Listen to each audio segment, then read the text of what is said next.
Turkana County. The Ministry of Health is sounding an alarm over consumable products in the market, saying that most of them do not meet the required threshold for proper nutritional content. The 2025 Kenya Market Assessment Report shows that only 10% of packaged food assessed passed the nutrients threshold as set by the Kenya Nutrient Profile Model.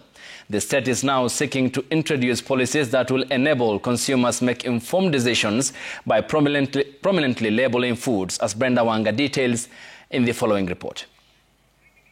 Kenya's dietary preferences have been progressively shifting from consumption of wholesome traditional meals to a preference of processed and packaged foods.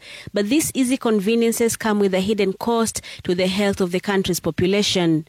A recent report by the non-profit Access to Nutrition Initiative has lifted the lid on the dangers lurking behind the packaged foods sold in Kenyan markets. The report shows that 90% of the packaged foods available on supermarket shelves contain high levels of fat, salt and sugar, driving up the cases of non-communicable diseases.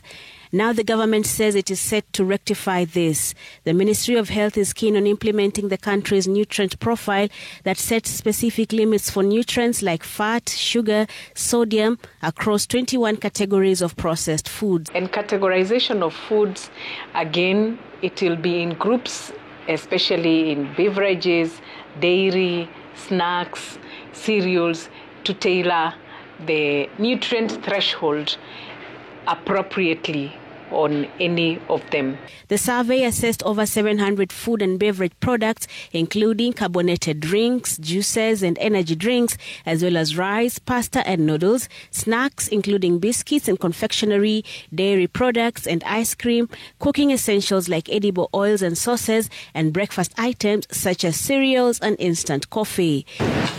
Over 50% of the products sampled failed to meet the healthy rating, while only 32.8% was classified as healthy.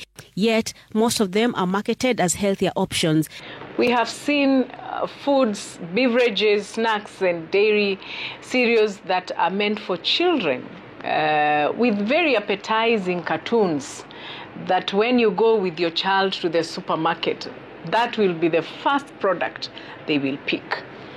But again, our front of package labeling does not indicate whether this food is healthy or unhealthy.